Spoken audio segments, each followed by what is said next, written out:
In preparation of wearing the machine, follow these simple principles. Rotate the dome lid to suit left or right-handed vacuuming. Loosen the length of the shoulder straps as required. Lift the backpack by one shoulder strap and slide your free arm into the other strap.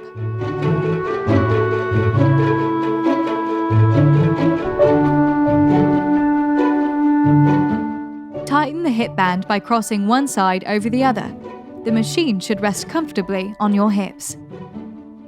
Pull down on the shoulder straps until you feel it's a comfortable fit, resting snugly against your back.